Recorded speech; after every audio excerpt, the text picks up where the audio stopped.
OFW for sale. Hindi pa kayo nagtataka kung bakit basta Arab country ay minsan free lahat? May cash assistance pa. Hypothetically, hindi yan totoo. Bakit?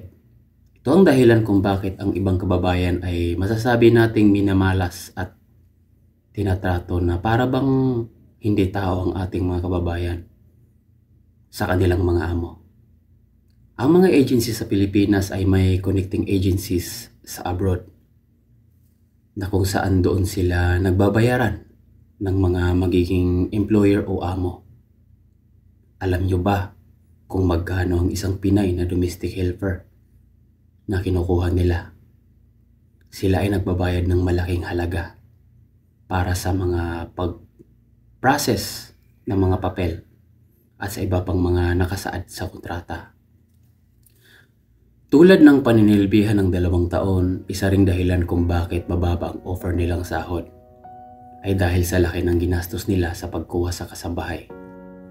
At yan ang pagdudusahan ng isa sa mga kababayan natin sa loob ng 2 taon.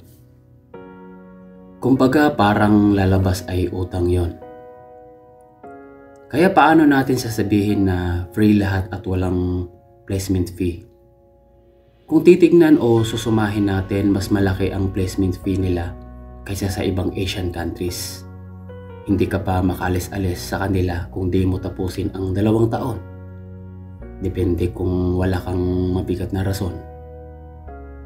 Kaya ang ibang employer ay di sila nagdadalawang isip na maltratuhin o iba pang pinaggagawa nila na wala sa kontrata. Kasi nga, para kang binili ng 2 taon sa laki ng ginastos o binabayaran nila sa agency dyan sa Pilipinas. Sa kabila ng laki ng binayad ng mga employer sa mga agencies, ngayon ang tanong, yung mga agencies sa Pilipinas, kung may problema ang isa sa mga kababayan nating OFW na kasambahay, bakit hindi nila magawa ang tungkulin nila sa mga dinideploy nila sa ibang bansa? Simulat sa pool ang agency ang may pananagutan at may responsibilidad sa bawat taong dineploy nila. Kaya ang ibang agency, kahit alam nila na magkakaproblema ang worker nila sa ibang bansa, ay tila ba parang walang pakialam na. Kasi ayaw na din nilang ibalik ang bayad ng mga employer nila.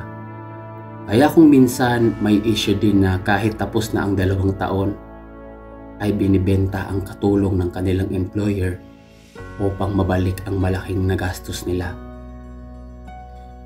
Kung mababago sana ang sistemang ito, siguro mababawasan ang mga bilang ng mga minamaltrato na para bang hindi tao sa ibang bansa, lalo na dito sa Middle East.